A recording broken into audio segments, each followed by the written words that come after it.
जय हिंद। देखिए, श्रीलंका के बारे में देखते हैं कि आखिर ये इतना बर्बाद कैसे हो गया, और ये तो कंप्लीट बर्बाद हो ही जाएगा, क्योंकि जिस जिस भी राज्य या देश की जीडीपी, डेब्ट टू जीडीपी रेशियो 60 से ऊपर जाता है वो बर्बादी की ओर जाता है, और 100 क्रॉस किया तो कंप्लीट बर्बाद हो जाता है। और श्रीलंका का डेब्ट टू जीडीपी रेशियो 110% हो गया है।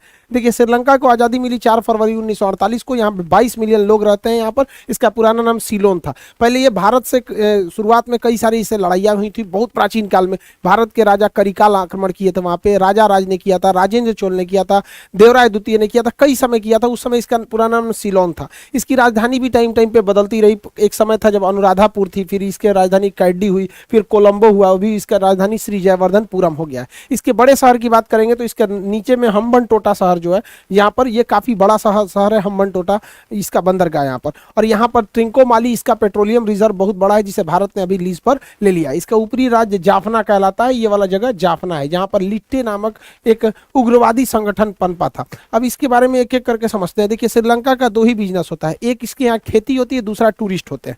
खेती और पर्यटन पे ही ये चलता है, लेकिन इसने पर्यटन पर खुद ही लात मार लिया। जो बचा हुआ काम था उसने कोरोना कर दिया। पर्यटन पर खुद ही लात कैसे मारा? इसने भारत से जो तमिल लोग थे वहां पर ऐसा ऐसा कानून बनाया, नागरिकता खत्म कर दिया। वहां पे लगभग 40,000 लोगों को मार दिया यहाँ पर। और ये तमिल के लोग थे वहां पे। सिंगली बौद्ध की अधिकता है, और ये तमिल जो थे ये ज्यादातर हिंदू रिलीजन से मायने रखते थे। तो ये लोग जो थे इन पर बहुत ज्यादा अत्याचार करने लगे। इनके ऊपर कैंपों में रखा गया, जानवरों की तरह व्यवहार करने लगा। तो जिस वजह से भारत से इनका जो संबंध था बिगड़ते गया। अब कोई भी टूरिस्ट पास के देश में जाता है, जैसे हम ही लोग को देखेगा, नेपाल बहुत सारे टूरिस्ट जाते हैं। अब नेपाल संबंध खराब कर लेगा तो अच्छा खासा उसको टूरिस्ट लॉस होगा। उसके बाद यहाँ क्या हुआ? ईस्टर डे ब्लास्ट हो गया। क्रिश्चियंस में 3 त्यौहार बहुत फेमस है, क्रिसमस, गुड फ्राइडे और ईस्टर। ईस्टर डे में ब्लास्ट में यहाँ लगभग 250 से ज्यादा लोग मारे गए थे, जिसमें से 45 तो विदेशी क्रिश्चियन थे जो टूरिस्ट यहाँ पे घूमने आए थे। जिस वजह से एक भारत को तो नाराज कर ही दिया, और दूसरे क्या है कि विदेशी पर्यटकों में भी एक डर की भावना बढ़ गई। इसकी गहन जांच कराने के बाद इसने कुछ ठोस कदम पे नहीं पहुंचा, और इसने क्या किया? आरोप लगा था इसमें एक्सट्रीमिस्ट इस्लामिक ग्रुप का, जिस वजह से इसने बुर्का पर बैन लगा दिया। उसके बाद एक और माहौल क्या हो गया? भड़क गया। देखिए, कभी भी इंटरनल पॉलिटिक्स ऐसी नहीं करनी चाहिए कि जिससे कि एक्सटर्नल पॉलिसी को दिक्कत होने लगे। इससे क्या हुआ कि इंटरनेशनल लेवल पर इसकी इमेज खराब हो गई, और इसे लोन लेने में दिक्कत होने लगा। और इसने इसके जो इंटरनल वायलेंस हो रहे थे उसको फेसबुक ने बहुत बढ़ा दिया। यहाँ पर सोशल मीडिया किसी चीज को बहुत बढ़ा रहा है, इसको कंट्रोल करके रखना चाहिए। यहाँ पे जितने भी ये डूबा है, इसमें फेसबुक का भी बहुत बड़ा हाल है। भारत में भी क्या है कि मीडिया को भी यहाँ क्या है कि अगर कोई अप्रिय घटना होती है, जैसे दिल्ली में हिंसा हुई थी, उसे सप्रेस करके दिखाना चाहिए। आप कल्पना करके सोचिए, अगर हम लोग को ये न्यूज आए कि लंदन में ब्लास्ट हुआ, लंदन में दंगे फसाद हो गए, तो हमारी खबर हमारे दिमाग में क्या इमेज बनेगा लंदन के लिए कि यार लंदन सेफ शहर नहीं है। लेकिन अभी कैसा लगता है? लंदन बड़ा फेमस जगह है घूमने के लिए। तो मीडिया को भी ये सोचना चाहिए कि दिल्ली में अगर कुछ भी होता है तो दिल्ली राजधानी है, उसे सप्रेस करके दिए, पुलिस को काम करने दीजिए। पुलिस से ज्यादा तो मीडिया वाले कूद जाते हैं, हमारे चैनल की टीआरपी बढ़ेगा। देखिए, यहाँ पे 3 इंच का ईंटा था, 12 इंच का घर पे से फेंक दिया, ऐसा ऐसा दिखाएगा सब, जिससे कि ऐसा लगने लगेगा कि वो देश क्या है, अशांत हो जाता है। तो यहाँ पर क्या हुआ था? फेसबुक ने श्रीलंका पे इतना ज्यादा वायलेंस को फेसबुक के एल्गोरिथम ने दिखाया था कि वहां से टूरिस्ट आना ही कम कर दिए। बचा हुआ काम को पूरा कर दिया कोरोना की वजह से इतना लंबा लॉकडाउन लगा, इंटरनेशनल फ्लाइट बैन लग गए, जिस वजह से यहाँ पे पर्यटन पूरी तरह से चरमरा गया। अब श्रीलंका को खुद सोचना चाहिए, वो अपने यहाँ 7% क्रिश्चियन पे वैसे ही वहां पे वायलेंस हो रहा है, 9% मुसलमानों के ऊपर वैसे ही हो रहा है, 12% जो तमिल हिंदू है उनके ऊपर भी अत्याचार। तो भैया सबके तुम बैरे ले लोगे तो रहेगा कौन तुम्हारे यहाँ? इन सारी घटनाओं की वजह से श्रीलंका को एक हैवी लॉस हुआ, और इसकी इकोनॉमी धीरे धीरे स्लो डाउन होने लगी, और यहाँ से पर्यटन पूरी तरह से ध्वस्त होने लगा। दूसरा इसका व्यापार था खेती। खेती में ये बहुत बड़े पैमाने पर कोकोनट और कोकोनट ऑयल का एक्सपोर्ट करता था। यहाँ पर नारियल की खेती बहुत ज्यादा होती है, केरल में भी होती है, तटीय राज्यों में। देखिए, हम लोग के यहाँ जो नारियल होता है वो लंबे पेड़ों पर होते हैं, लेकिन यहाँ जो तटीय राज्य होते हैं वहाँ नारियल की लंबाई बहुत कम होती है, मतलब 10 फीट 15 फीट पे नारियल हो जाता है, और काफी ज्यादा मात्रा में होता है यहाँ पर नारियल। तो नारियल की खेती बहुत ज्यादा होती थी यहाँ पर। साथ में यहाँ पे रबड़ की खेती होती है। रबड़ जो होता है, नेचुरल रबड़ जो होता है, वो यहाँ से इस पे रबड़ के पेड़ से दूध से निकाला जाता है, जिससे ये रबड़ को बनाया जाता है।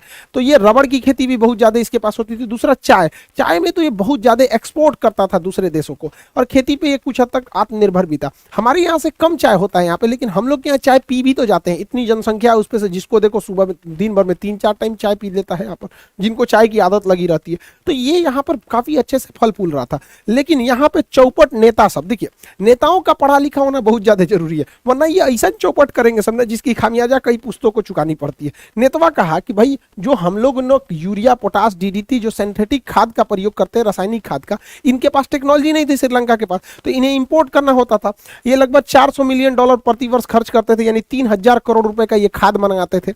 इस खाद से ये फायदा होता है कि इससे पैदावार बहुत तेजी से होने लगता है, बहुत ज्यादा पैमाने पर, लेकिन ये क्या है, महंगा आता है। दूसरा, ये खेत को एक लॉन्ग टाइम में नुकसान पहुंचाता है। तो इसने सोचा एक काम करते हैं, इसका आयात पे बैन लगा देते हैं। ऑर्गेनिक खाद, नेचुरल खाद का प्रयोग करेंगे, जैसे हमारे यहाँ पत्तियों को सड़ाकर केचुआ से बनाया जाता है, गाय के गोबर से, उसे ऑर्गेनिक खाद कहते हैं। ये क्या है, ऑर्गेनिक खाद की एक खराबी क्या है कि अगर आप ऑर्गेनिक खाद का प्रयोग करेंगे तो ये आपको 15 से 20 साल बाद इसका रिजल्ट दिखेगा। जैसे भारत में सिक्किम पहला पूर्णतः जैविक राज्य बन गया, वहां पे ऑर्गेनिक खाद का होता है। मिजोरम दूसरा हो गया, पूरी तरह से जैविक शहर अगरतला हो गया। ये सब क्वेश्चन याद रखिएगा, एग्जाम में पूछता है। तो इस खाद के प्रयोग से काफी फायदे होते हैं, लेकिन इसका फायदा तुरंत नहीं दिखता है, और ये इन सारे खादों का फायदा तुरंत दिखता है। तो श्रीलंका का मंत्री पढ़ा लिखल तो था नहीं, उसने आयात पर बैन लगा दिया। आयात नहीं हुआ तो वहां हैवी डिमांड हो गई ऑर्गेनिक खादों की। अब ऑर्गेनिक खाद से तुरंत फायदा होता नहीं है, दूसरा इनके पास ऑर्गेनिक खाद था नहीं और डिमांड भयानक हो गया है। तो इसलिए इन्होंने कहा कि भाई साहब ये तो खेती चौपट हो गया। तो इन्होंने चाइना से $70 मिलियन का ऑर्गेनिक खाद लाया।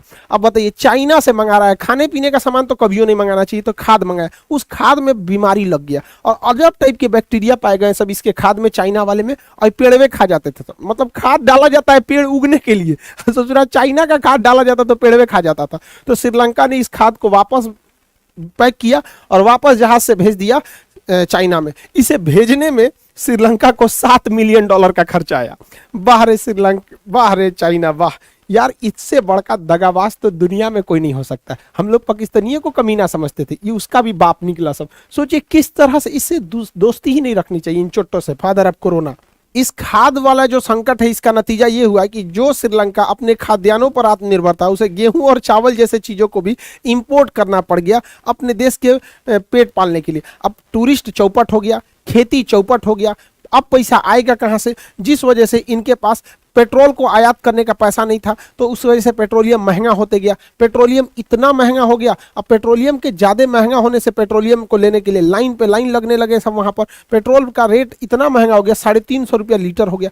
अब ये पेट्रोल और डीजल के महंगा होने से हर चीज़ पर इफेक्ट पड़ता है, ट्रांसपोर्टेशन कॉस्ट बढ़ जाता है। तो जो आयात नहीं, ट्रेन का किराया बढ़ जाएगा, बस का बढ़ जाएगा, और ट्रैक्टर, डीजल जो भी चीज़ें चलती हैं इस पर, कंबाइन मशीन वगैरह जो होते हैं, ये सबसे खेती पर इनडायरेक्टली असर पड़ता है, जिस वजह से इसका खेती भी पूरी तरह से स्लो डाउन हो गया श्रीलंका का। एक के बाद एक चौपट होते गया। श्रीलंका के पास पैसा बच गया जीरो, कुछ भी पैसा नहीं बच गया, दुनिया से चला गया लोन मांगने के लिए, IMF वगैरह से लोन मांगने, भारत से लोन मांगने। इसके पास इस साल $7 बिलियन कर्जा चुकाना है और इसके पास पैसा 1 रुपया नहीं है। चाइना कह रहा है कि हमारा लोन चाहिए, वापस चाहिए। चाइना यहाँ पर, चाइना से जाए हम्बन टोटा बंदरगाह बनाए, ससुरा तो नहीं रहे कि ठीक है नहीं बंदरगाह बनाएंगे यहाँ पर, वो लोन लेके। अब आप सोचिए ना, किसी का कम पैसा है और लोन ले ले कह दे महल बनाएंगे, चौपटे ना करेगा ससुरा तो यहाँ पर। $7 बिलियन का पैसा इसके पास, कोई भी पैसा इसके पास नहीं है। अब IMF से लोन लेने जा रहा है। देखिए, वर्ल्ड बैंक जब लोन देती है तो ये अच्छे कामों के लिए लोन देती है, विकास के लिए, सड़क, पुल, बिजली घर, ये सब बनाने के लिए। IMF लोन देती है, ये बेल आउट पैकेज देती है एकदम लास्ट मोमेंट पे, जब आपके पास तनिको पैसा नहीं बचता है तब देती है, और देने के शर्त रखती है कि आपकी अर्थव्यवस्था को हम कंट्रोल करेंगे। अब बताइए, IMF से लोन लेने का मतलब है कि अपनी इकोनॉमी उसको सौंप दीजिए। यहाँ पर जो भी देश IMF पे लोन ले रहा है, मतलब समझिए वो देश चौपट हो गया। IMF को इकोनॉमी के भाषा में इसे वेंटिलेटर कहा जाता है। जैसे किसी मरीज को वेंटिलेटर लगा है, ऑक्सीजन पे जी रहा है, तो समझिए एकदम सीरियस पोजीशन है। तो किसी देश को पता करना है चौपट हो रहा है कि नहीं, तो देख लीजिए IMF से लोन लिया है कि नहीं लिया, चौपटे हो जाएगा यहाँ पर। तो अभी IMF इनको लोन देगी, अभी काफी लंबा प्रोसेस होगा। इसने सोचा, ऐसा नहीं है कि श्रीलंका अपने को बचने की कोशिश नहीं किया, ये घटना उसके पास पिछले 2 सालों से हो रही थी। इसने क्या किया, 2020 में इसने कहा कि हमने टैक्स हॉलीडे बना देंगे, हम कोई टैक्स नहीं लेंगे, विदेशी कंपनियां कूद जाएंगी ये सोचकर। तो लेकिन कहा जाता है कि अगर दिन खराब हो ना इंसान का, तो ऊंट पे बैठे इंसान को भी कुत्ता काट लेता है। तो यही हाल हो गया श्रीलंका के साथ। जैसे इधर टैक्स हॉलीडे घोषित किया, उसके 2 महीना बाद पूरी दुनिया में कोरोना फैल गया 2020 में, और मार्च अप्रैल तक तो पूरे दुनिया में फैल गया था, और पूरी दुनिया में फैक्ट्रियां ठप पड़ गई, शट डाउन हो गया। जो भी एक तो इनके पास टूरिस्ट खत्म हो गया, खेती खत्म हो गई, पेट्रोलियम खत्म हो गया, पैसा खत्म हो गया। जो कुछ पैसा टैक्स से आता था, इन्होंने सोचा टैक्स कट कर देंगे तो विदेशी आएंगे, विदेशी आया नहीं, उस पर से जो टैक्स आ रहा था वो भी खत्म हुआ। लॉकडाउन में व्यापार खत्म हो गया, पूरी तरह से श्रीलंका जो था कंगाल हो गया। और यहाँ हालत ये हो गई, हर चीज की शॉर्टेज यहाँ देखने लगी। हद तब हो गया जब यहाँ पे पेपर की शॉर्टेज की वजह से दो दो बड़े न्यूज पेपरों को बंद करना पड़ा, एग्जाम कैंसिल कराने पड़ गए, क्योंकि इनके पास पेपर नहीं है। पेपर नहीं होने की वजह से कई सारी समस्या आती है। इनके पास कोयला खरीदने को पैसा नहीं, पेट्रोलियम खरीदने को पैसा नहीं, तो बिजली बनेगा कैसे इनके यहाँ? जब इनके पास बिजली उतना नहीं बने, इनके यहाँ की सबसे लंबी नदी महावली गंगा, ये कई बार एग्जाम में क्वेश्चन में पूछा हुआ है, श्रीलंका की सबसे बड़ी नदी महावली गंगा है, उससे उतना बिजली बन नहीं पाता है। यहाँ इतनी बिजली की शॉर्टेज हो गई कि 2 घंटा ही बिजली आती है। अब 2 घंटा बिजली आने से आप फ्रीलांसिंग का भी काम नहीं कर सकते हैं, इंटरनेट में भी उतना काम अच्छा से नहीं कर पाएंगे, क्योंकि उसमें अनट्रप्टेबल सप्लाई चाहिए। तो श्रीलंका एक के बाद एक चीजें चौपट होने लगी और महंगाई इतनी बढ़ गई कि चीनी 200 रुपया हो गया, यहाँ पर दूध 2000 रुपया, चावल 200 रुपया, 4200 रुपया गैस सिलेंडर हो गया श्रीलंका में, जिस वजह से यहाँ पे त्राहिमाम मच गया। और यहाँ पर दवाइयां तक को इंपोर्ट करना पड़ा। सोचिए हमारे यहाँ इंपोर्ट क्या होता है, आईफोन की मोबाइल, टेस्ला की कार, मतलब जो हैवी चीजें होती है ना, अमीरों के लिए, जो एकदम अमीर लेवल के लोग हैं उनके लिए जो चीजें हैं वो इंपोर्ट होती हैं। जो जरूरत की चीजें होती हैं गरीब और मिडिल क्लास, यानी 90% इंडिया की जो चीजें होती हैं जो आम जनता के लिए, वो यहीं पे बनती है।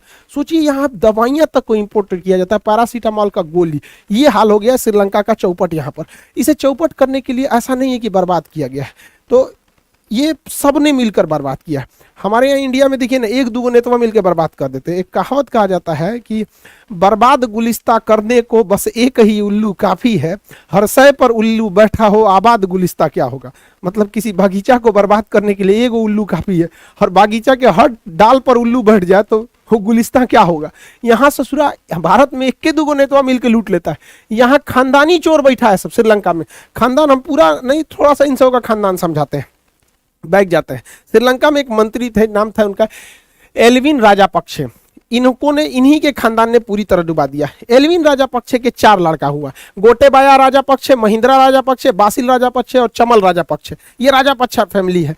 गोटेबाया राजापक्षे की सुनिए ध्यान से, इन्होंने 40,000 तमिलों को मरवाया है। अभी ये वहां के राष्ट्रपति हैं। इनके भाई महिंद्रा राजापक्षे वहां के प्रधानमंत्री हैं। इनके भाई बासिल राजापक्षे वित्त मंत्री हैं, यही ने चौपट किया पूरी तरह। चमल राजापक्षे सिंचाई है, पूरी तरह से इरिगेशन मिनिस्ट्री इन्हीं के पास था, खेती को इन्हीं ने चौपट कर दिया। अभी तो ये है भाई, अब इनको देखिए भतीजा इन सब का, मतलब इनका बेटा।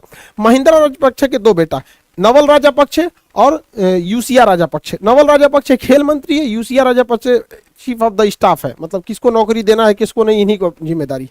और ये सिंचाई मंत्री वाला है चमल राजापक्षे, इसका 2 बेटा, एक का नाम है ससिंद्र राजापक्षे, इसके हाथ में कृषि है। देखिए वो सिंचाई डुबाया, ये कृषि डुबाया यहाँ पर। असमेंद्र राजापक्षे, इसके हाथ में श्रीलंकन एयरलाइन की पूरी कमांड है। पूरा ससुरा खानदान एक के पास है।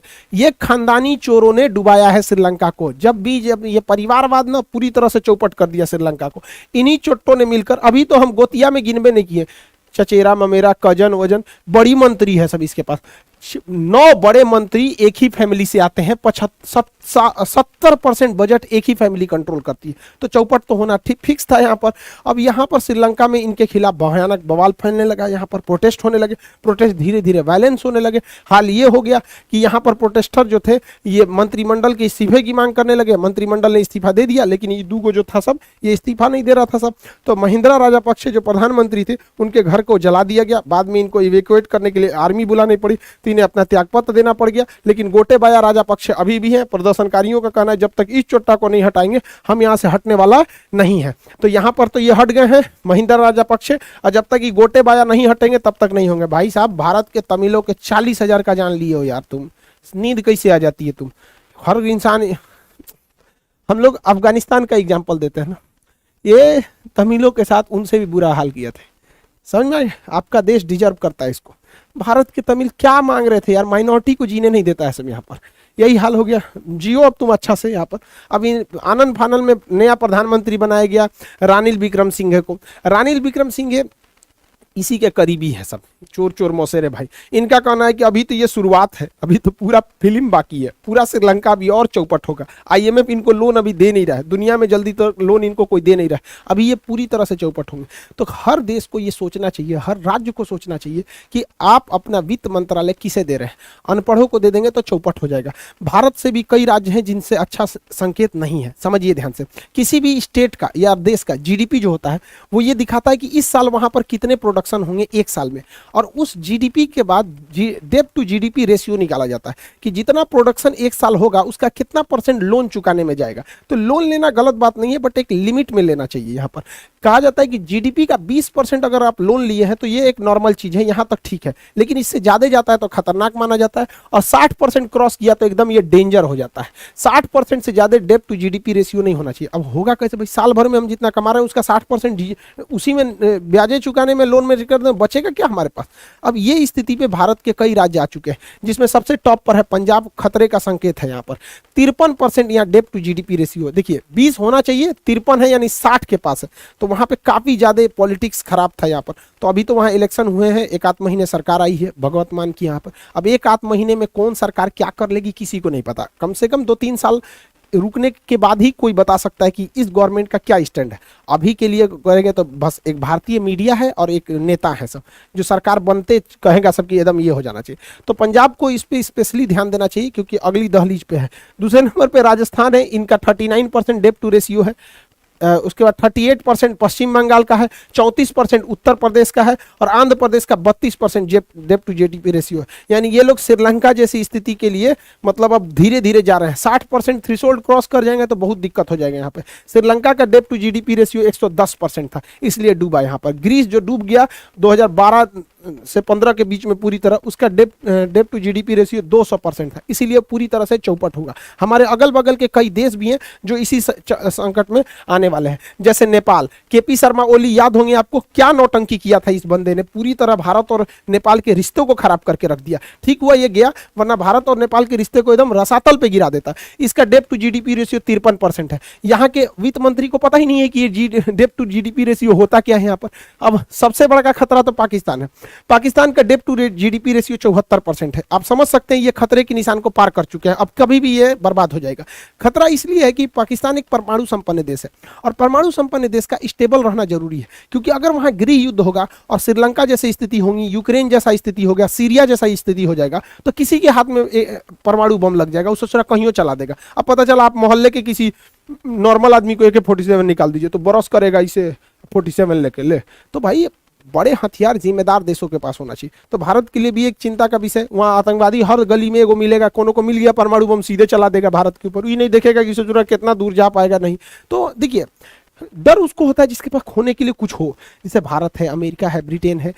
ससुराई चोट्टा के पास है ये क्या है जो खोने के लिए यहाँ पर है यहाँ पर। और अफगानिस्तान तो देख ही रहे हैं, पूरी तरह से तालिबान के हाथ में चला गया, और इधर म्यांमार देख ही रहे हैं, आंग सांग सूके से पूरी तरह मिलिट्री ले लिया है। तो यहाँ पे म्यांमार में तानाशाही होगा, अफगानिस्तान में तानाशाही होगा, तो दूगो इधर से बर्बाद और ये दूगो कर्जा में बर्बाद, नेपाल और ये आपका पाकिस्तान। तो देखिए अब आगे क्या होता है, बट श्रीलंका को तो बर्बाद होना फिक्स है। बाकी दुनिया के देशों से भी हाथ जोड़ कर विनती है कि सीखो कुछ श्रीलंका से, किस तरह बर्बाद हुआ, और चाइना के डेब्ट ट्रैप में मत फंसो। अब भारत के हर राज्यों से कहते हैं कि भाई आप लोग भी अपना वित्त मंत्री सोच समझ के बनाइए, कि जिसको ये सब पता हो डेब्ट टू जीडीपी रेशियो क्या क्या होता है। इसे ही नहीं कि उठा के बना दे इसे महिंद्रा राजपक्षे टाइप का कि डुबा देगा। आई होप आप इसको समझे होंगे। और अगला बैच जो है हिस्ट्री का है, परसों से मंगलवार से स्टार्ट हो जाएगा हिस्ट्री का बैच। सुबह 17 तारीख को सुबह 7 बजे हिस्ट्री के बैच होंगे, उसको आप लोग इनरोल होंगे। उसकी बहुत ही नॉमिनल फी होगी आपकी 250 रुपये। यहाँ पर ये टोटल आपका बहुत 5-6 महीने चल जाता है। हिस्ट्री पूरे जीएस का सबसे बड़ा चैप्टर होता है, हिस्ट्री और ज्योग्राफी। एनडीए के बैच है, ये ऑनगोइंग है। एनडीए वाले बैच के लड़के, जो उत्तर प्रदेश के लड़के हैं जिनका एग्जाम थोड़ा सा डिले हो गया था, उन लोग को लिए भी है भाई, अभी आप क्या कर सकते हैं, इसे ज्वाइन कर सकते हैं एनडीए 2 के लिए यहाँ पर इसमें। और जो एनडीए फर्स्ट में जिनका रिजल्ट आ गया उन लोगों के लिए एसएसबी के लिए इस महीने के लास्ट में बैचेज स्टार्ट हो जाएंगे, वो लोग भी एसएसबी कर सकते हैं, और आप लोग भी बॉर्डर पे जाएंगे। आई होप आप इस पूरे टॉपिक को समझे होंगे। मिलेंगे नेक्स्ट क्लास में। जय हिंद।